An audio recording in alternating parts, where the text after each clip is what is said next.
So guys, top 10 rules का ये next video जो मुझे भी ऐसा लगता है जब मैं अपने ऑफलाइन कोचिंग में इसको पढ़ाता हूँ कि शायद ये एक रामबाण रूल ही सिद्ध हुआ। अगर मैं इसकी खोज ना कर पाता तो शायद मुझे भी इसका माला लेता और बच्चों को भी। मैंने नए से नए बच्चों में इसे कराने के बाद में काफ़ी इम्प्रूवमेंट देखा। मतलब एक फ्रेशर स्टूडेंट भी अगर आया है तो उसने एरर निकालनी शुरू कर दी है गाइस। तो ये रूल मुझे लगता है कि आपको बताया जाए। देखिए, हर चीज़ का एक लेवल हुआ करता है गाइस, एक समय हुआ करता है। कुछ चीज़ें जो हैं समय के साथ ही सिखाई जाती हैं। तो यहाँ पर अब समय आ गया है कि इस रूल को आपको बता दिया जाए। टॉप 10 रूल्स में जो भी रूल मैंने आपको बताए हैं वो तो आप करते रहे हैं, लेकिन एक रूल ये जो अकेला है, मुझे उम्मीद है कि एग्जाम में अगर 10 एरर आए हुए तो 4 से 5 एरर ये अकेला अपने ऊपर ले जाएगा, बहुत आराम से ले जाएगा गाइस। तो चलिए मैं इसकी बात करता हूँ कि क्या रूल है आपका। बढ़ते हैं रूल की तरफ। तो गाइस, नॉर्मली हम लोग जब भी कभी सेंटेंस सॉल्व करते हैं तो हम लोगों को दो चीज़ बड़ी प्यारी देखने को मिलती है। एक तो है हमारा पीपी, यानी कि जिसको फुल फॉर्म में बोलते हैं प्रपोजिशनल फ्रेज। यस गाइस, क्या है हमारा ये प्रपोजिशनल फ्रेज।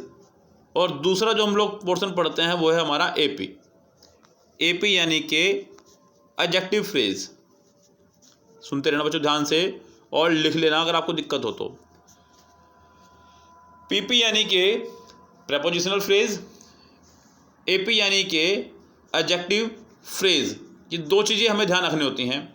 तो गाइस, कभी भी किसी सेंटेंस में प्रपोजिशन के बाद आए पार्ट को हम लोग बोलते हैं प्रपोजिशनल फ्रेज। और guys, who, whom, which, what, that, इनके बाद आए हुए पार्ट को हम लोग बोलते हैं एडजेक्टिव फ्रेज।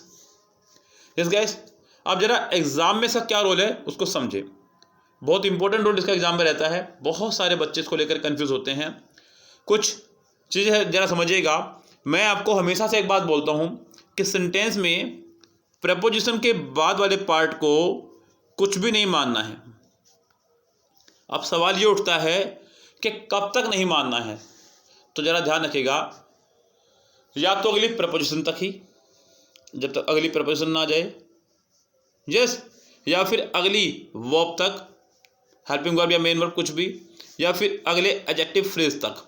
अगले एडजेक्टिव फ्रेज तक प्रपोजिशन के बाद वाले सेंटेंस को कुछ नहीं मानना है। अगली प्रपोजिशन तक या अगली वर्ब तक या अगले एडजेक्टिव फ्रेज तक, तब तक आप उसको कुछ नहीं मानते हैं और उसको कट करते हुए आगे बढ़ते हैं। सेंटेंस के अंदर सब्जेक्ट दिखा, फिर आपको प्रपोजिशन दिख गई, फिर आपको ऑब्जेक्ट दिख गया।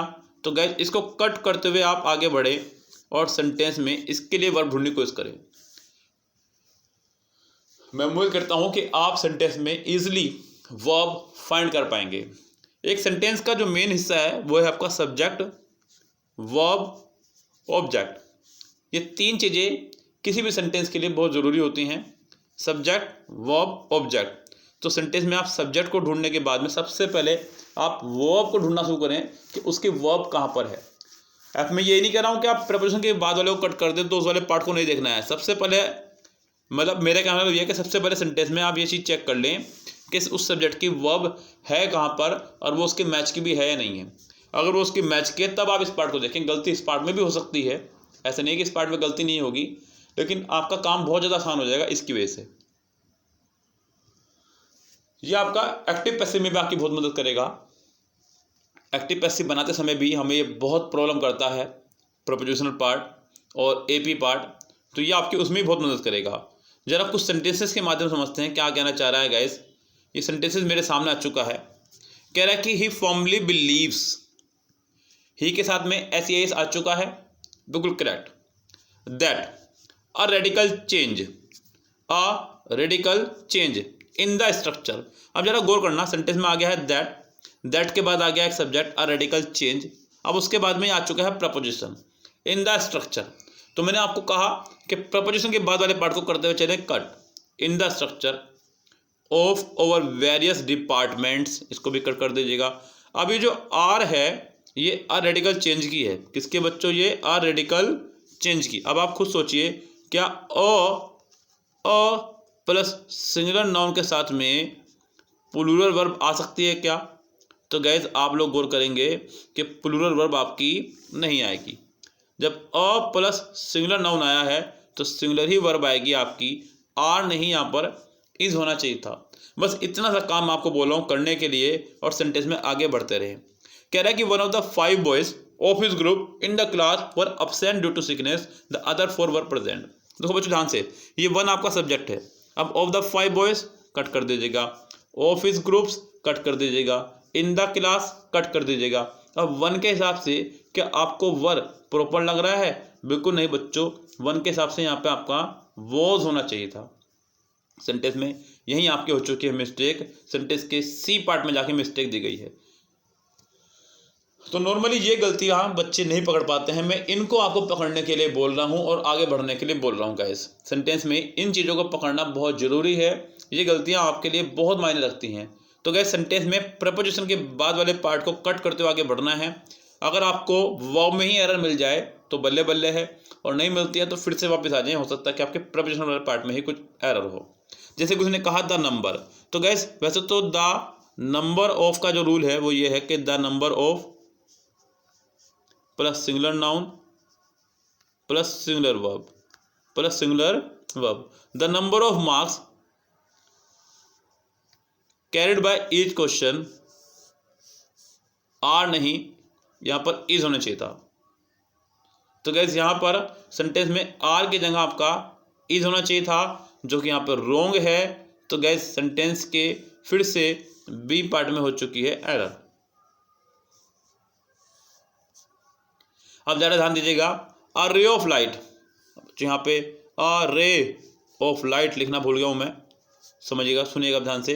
अ ray of light passing through the centre of a thin lens.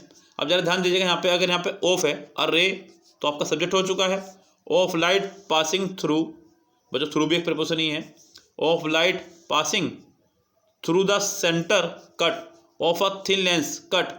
तो यहाँ पे अ रे के हिसाब से कीप नहीं कीप्स आपका होना चाहिए था, क्योंकि अ रे एक सिंगुलर सब्जेक्ट है और सिंगुलर सब्जेक्ट के साथ में सिंगुलर वर्ब का इस्तेमाल किया जाता है, नॉट प्लूरल। आगे देखिएगा ध्यान से, कह रहा है कि the head of the department, बच्चों ऑफ द डिपार्टमेंट को कट कीजिएगा, along with his colleague, along भी आपकी एक प्रपोजिशन है, इसको भी कट करेंगे। तो आप लोग गौर करेंगे कि द हेड के हिसाब से द हेड आर कमिंग नहीं, द हेड इज कमिंग। तो गैस यहाँ पर ये आर नहीं, आपका इज होना चाहिए था, जो कायदे की बात है। तो यहाँ पर भी आपकी बी पार्ट में हो चुकी है एरर। नेक्स्ट सेंटेंस अगर आप गौर करेंगे तो गैस फिर से यहाँ पकड़ेंगे उसी एरर को ही। कह रहा है कि neither the size nor the colour, sentence जुड़ा है हमारा नेदर नोर से। नेदर नोर का गैस रूल ये है कि जब सेंटेंस हमारा नेदर नोर एदर और not only but also say connect होता है तो वर्ब हमारी नज़दीक वाले सेंटेंस के हिसाब से आया करती है। अब जरा इस सेंटेंस में देखते हैं क्या क्या है। Neither the size nor the colour, खत्म बात। तो guess of the cloth PP, अब आ गया एपी, विच आई परचेज्ड, इसको भी खत्म कीजिए। फॉर हिम, इसको भी खत्म कीजिए, फॉर हिम यस्टरडे तक खत्म हो जाएगा। अब ये जो वर है ये द कलर के लिए है। अब कहते आप खुद सोचिए, कलर के लिए वर लगाना सही रहेगा? तो आप कहेंगे नहीं, द कलर के लिए हम लोग यहाँ पर लगाने वाले हैं वोज। क्या लगाएंगे गैस? वोज। तो neither the size not the colour was right. तो गैस यहाँ सेंटेंस में देखिए कहाँ जाके एरर दी है, लेकिन आपको एरर मिली है। तो ये चीज़ आप लोग सीखिएगा, बहुत इजी है। मुझे लगता है कि आपको ये बात समझ में आ रही होगी।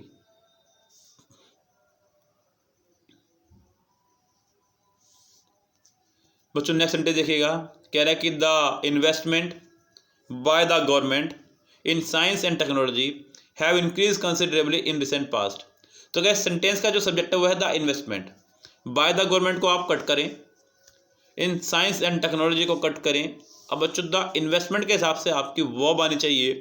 अब द इन्वेस्टमेंट एक सिंगुलर सब्जेक्ट है, तो गैस सिंगुलर सब्जेक्ट के साथ में सिंगुलर वर्ब चला करती है। हैव नहीं, आपको यहाँ पर हैज़ चलाना होगा, तब जाके सेंटेंस होगा करेक्ट। सेंटेंस के जाकर के सी पार्ट में आपको एरर मिली है। The investment by the government in science and technology has increased. तो गैस ये सेंटेंस आपका होगा करेक्ट अगर आप इसको यहाँ पर हैव की जगह हैज़ कर दें। तो गैस कैसा लगा आपको ये हमारा सेंटेंस का स्ट्रक्चर? क्योंकि ये आपका लास्ट सेंटेंस है, तो इसके बाद हम लोग इस वीडियो करेंगे समाप्त। प्रैक्टिस तो आप ही लोग कीजिएगा, लेकिन मैंने आपको एक तरीका बता दिया है सेंटेंस को सोल्व करने का। जैसे कि पहला ये सेंटेंस लास्ट वाला, the success of our efforts, cut कर देंगे। द सक्सेस के हिसाब से आपकी वर्ब आनी चाहिए द सक्सेस, जो कि एक सिंगुलर सब्जेक्ट की श्रेणी में आता है, सिंगुलर वर्ब लेगा अपने साथ में। तो यहाँ पे डिपेंड नहीं, आपका डिपेंड्स होना चाहिए था, तब जाके सेंटेंस होगा करेक्ट। सेंटेंस में फिलहाल यहाँ बी पार्ट में आपकी एरर है। सो गाइस, ये एक सिंपल सा फंडा मैंने आपको बताया है, एक्टिव पैसिव करते समय भी और कॉमन एरर भी करते समय भी। कई बार ये आपको क्लोटेस, मतलब जब कोई रूल है तो सभी जगह फॉलो होगा, सिंपल सी बात है। आप इसको कहीं भी अप्लाई कर सकते हैं और अपने मार्क्स गेन कर सकते हैं। सो गाइस, कैसी लगी आपको वीडियो ज़रूर बताइएगा और नेक्स्ट टॉप 10 रूल के लिए तैयार रहिएगा। अभी मैंने इससे पहले भी एक टॉप 10 रूल की वीडियो कराई थी, टॉप 10 वीडियो 2, उसकी मैं प्रैक्टिस नहीं करा पाया हूँ, बहुत जल्दी उसकी प्रैक्टिस लाने वाला हूँ गाइस। तो फिलहाल जुड़े रहिएगा हमसे इसी तरह से ही, चैनल को सब्सक्राइब करके बेल आइकन जरूर प्रेस कर लीजिएगा। फिलहाल good bye, have a nice day.